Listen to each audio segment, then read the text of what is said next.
por ahí, la rebelión de los funcionarios millonarios. Preocupados porque se acerca la pérdida de sus privilegios, funcionarios de muy distintos niveles se rebelan ante la austeridad republicana. Empecemos por el presidente de la Corte, pero te dejo a ti el análisis, estimada. ¿Cómo estás, San Juana Martínez? Buenos días. ¿Cómo te va? Muy buenos días. Qué gusto estar contigo y con tu auditorio, Luis Alberto. Igualmente, el gusto es mío, estimada, porque ahorita también en la mañana dijo por acá López Obrador que el presidente de la Corte ganaba más que Donald Trump, incluso San Juana. A ver, ¿cuál es tu propuesta que traes con este excelente análisis? La rebelión de los funcionarios millonarios. Pues mira, era previsible. Yo creo que ellos han sido durante varios sexenios los príncipes de la burocracia, ganando estupendos sueldos y muy buenas prestaciones que también se cuantifican en pesos. Entonces, mensualmente, por ejemplo, ahora en diciembre, pues el presidente de la Corte, de la Suprema Corte de Justicia de la Nación, se llevará casi 1 millón de pesos.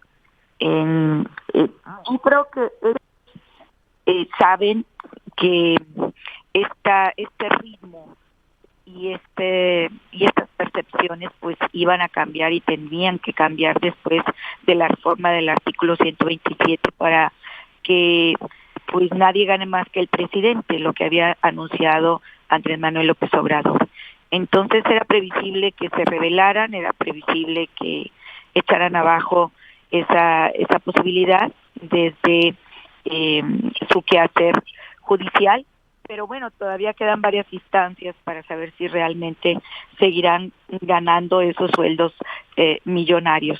Y los comparativos son ciertamente preocupantes, porque alrededor del mundo ya se hizo algunas pues análisis de lo que se gana, de lo que ganan los ministros de los tribunales supremos en el mundo, y no hay otros que ganen tanto como ellos. Incluso ganan más que algunos presidentes de distintos países, incluido el de Estados Unidos.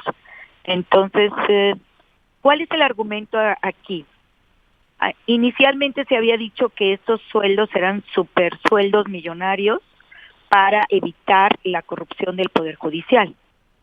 Lo que ha hecho Luis Alberto ha sido totalmente lo contrario, porque estos sueldos han generado una falta de independencia y han generado también una línea directa con el patrón, que en este caso es el presidente de la República.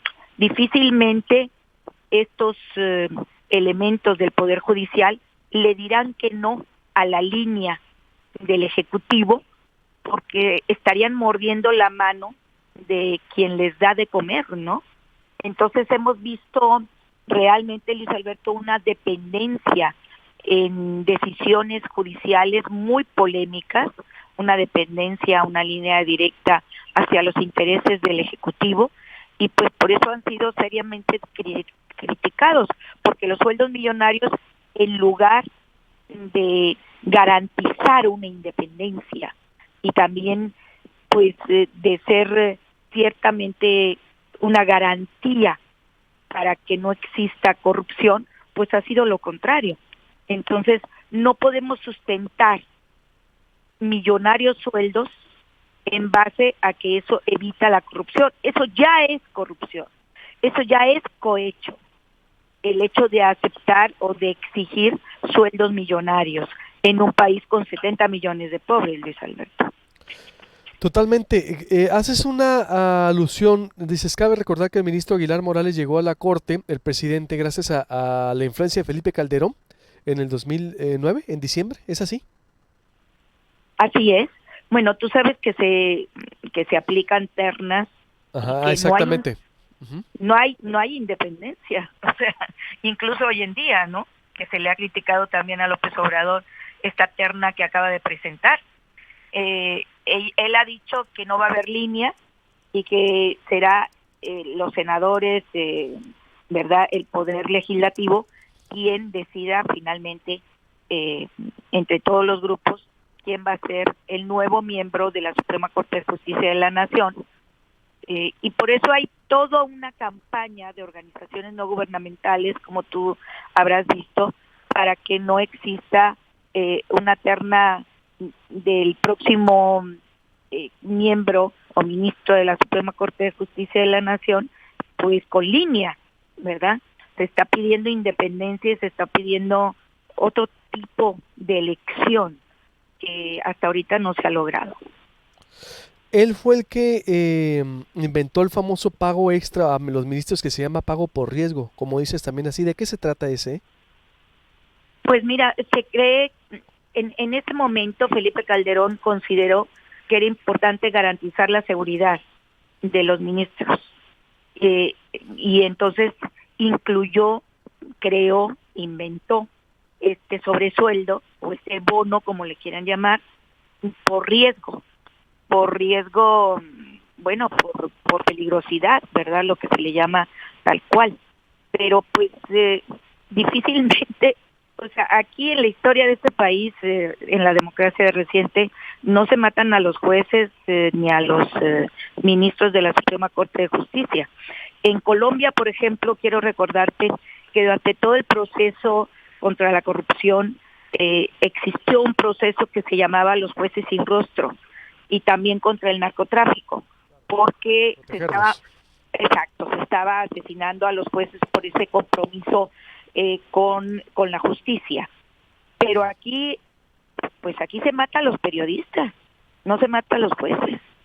Aquí somos los periodistas quienes somos el último reducto entre el gobierno y los ciudadanos para defender la verdad, para defender nuestro derecho a la justicia.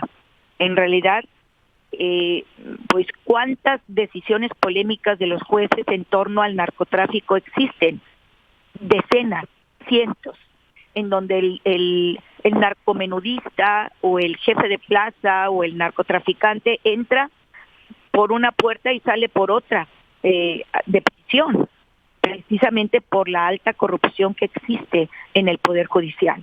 Es un Poder Judicial corrupto, lento y seriamente cuestionado en sus actuaciones, en sus decisiones, que afectan pues a toda la ciudadanía, ¿no?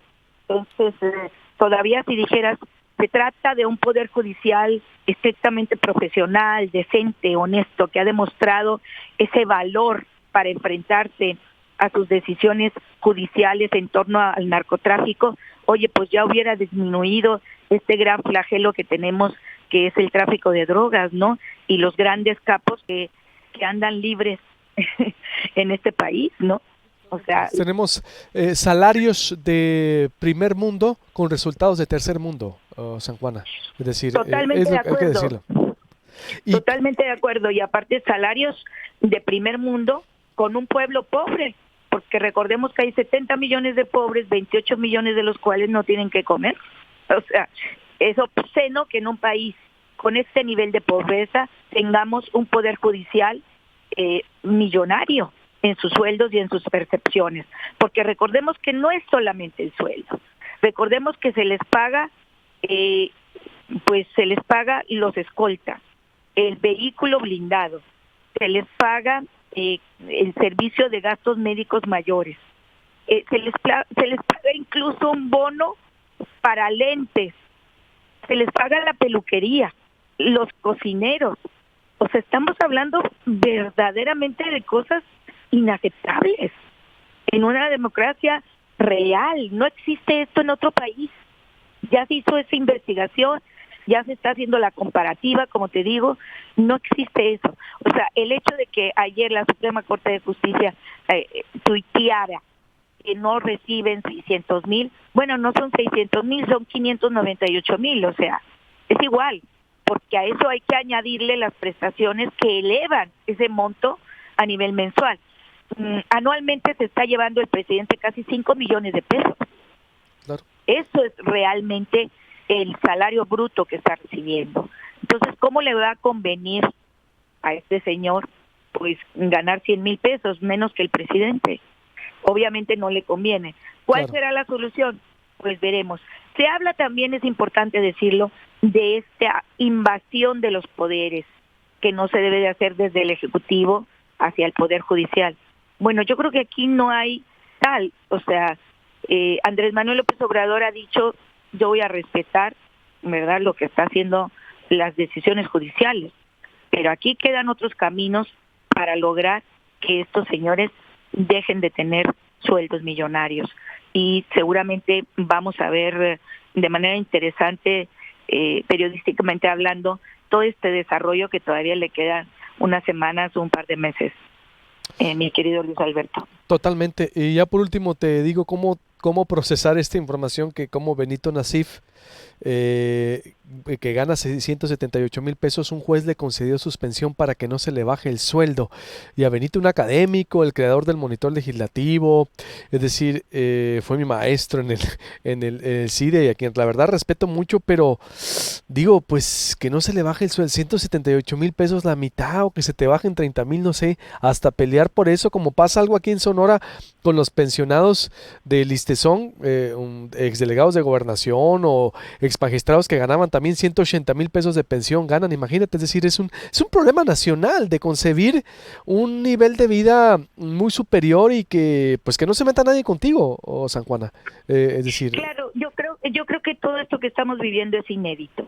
Estamos iniciando un gobierno que está haciendo cosas inéditas y que en este caso la alta burocracia pues se tiene que someter también a las nuevas condiciones de este cambio, de este nuevo paradigma de gobernar y de el concepto del servicio público.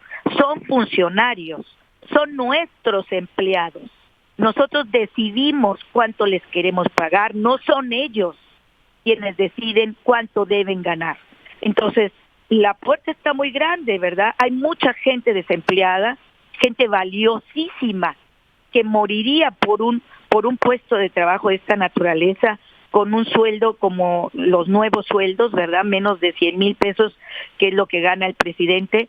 Entonces, bueno, hagamos patria, ¿verdad? Como dicen, dejemos que si ellos no les interesa esto, pues que se vayan a la iniciativa privada, en donde seguramente no durarían ni un mes, ¿verdad? Porque no tendrían estas condiciones laborales. Hay que decirlo, la calidad de su trabajo no se corresponde con estas percepciones.